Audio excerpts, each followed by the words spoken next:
I am going to share today about how I painted this camper. I'm going to make a couple videos that share some of the major aspects of renovating a camper and how I did them. So today I'm going to talk about how I painted the camper, what paint I used, how much I used, things like that, how I prepped the walls. And the one thing I would suggest is that I use the website as a reference. It's called All Things with Purpose. She's on Pinterest. Can't remember her name, but I think it's allthingswithpurpose.com. I'll try to put it somewhere in the description. But that is so helpful, and I literally got inspired through her. I was like watching her, or reading her stuff, and I was like, okay, I think I can do this because it was so detailed. So use her as a reference. But this is what I did based off of her suggestions, and she does that a lot of campers. This was my first one, and now I've done a second one. But so I'm going to share with you what I used to do this camper, and I'll show you. Let me show you like what it looks like. Okay, so these are the walls, and it's gloomy outside, so I have the windows closed. But in the day, especially, it's very pretty. So I used the same kind of paint for the walls, and then the cabinets, I used a bit of a different paint. I also want to share that when I started renovating this camper, I had no experience at all. I was not handy at all.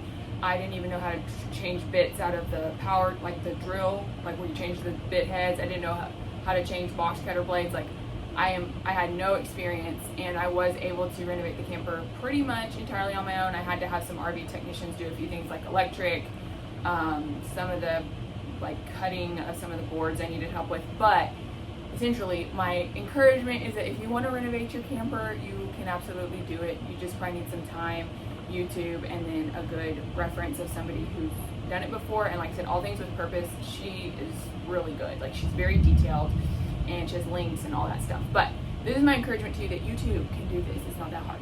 So I will share exactly what paint I use. I'll put a screenshot because it's hard to describe, but it's the Behr. It's hard for me to remember the name. It's Behr Behr Paint and Primer Scuff Defense. And like I said, I'll put a picture in.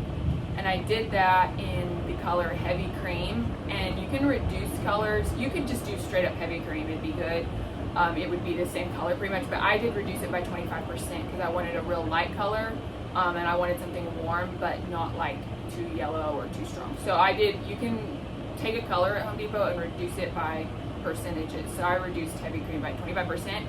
I was a little picky, and that's what this is. So I'll share that's the paint I use for the walls, and I'll try to put a picture in of what the walls used to look like. They're like paneling, that brown paneling. This camper was built in 2006. So yeah, it's like that brown paneling.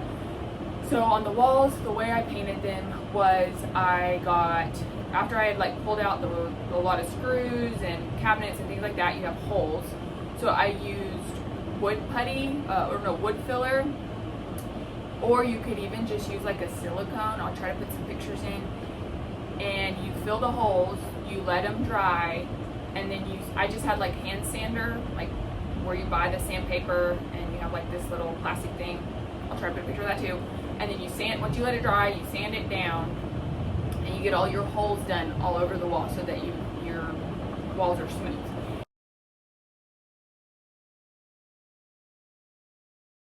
And then once you sand it down, then I used Crud Cutter, which is a spray bottle that you can't just use any cleaner. You have to use, I think it's Crud Cutter or TSP. I use Crud Cutter. It has to have certain chemicals that help to dissolve the grease and things like that. So I used Crud Cutter, and then I wiped all the walls down with a paper towel to get all the debris off of them, as well as like old residue, things like that. So you wipe it all down with Crud Cutter, and then I primed it with Kills, and I will put a picture of which Kills, because there's different types of Kills.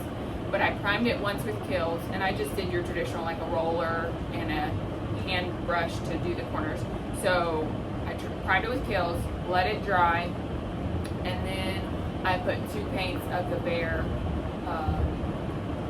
Paint Primer Scuff Defense stuff in eggshell. That was the finish that I used.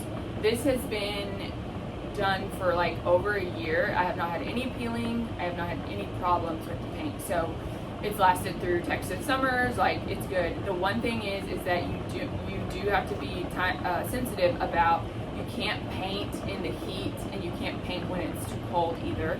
So that was something, I was doing this in the summer, so it was kind of like time sensitive about that. So do be aware, it says on the paint can like what temperatures you can paint at.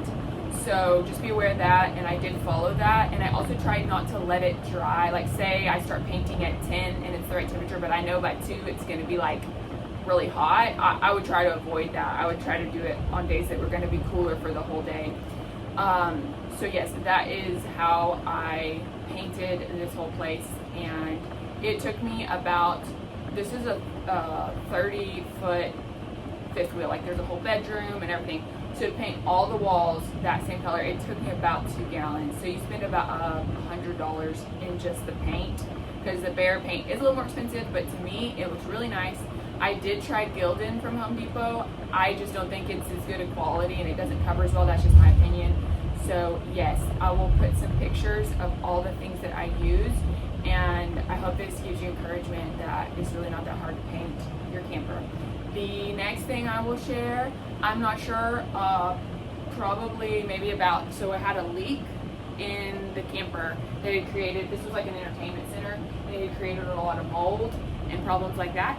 So I had to tear that all out, redo the subfloor and all that. So I will probably in the next video will share, like, if you have a leak in the camper that needs to be repaired, how I did that and what that looked like. So yes, I hope this encourages you that you can paint your camper and it will look really good at the end.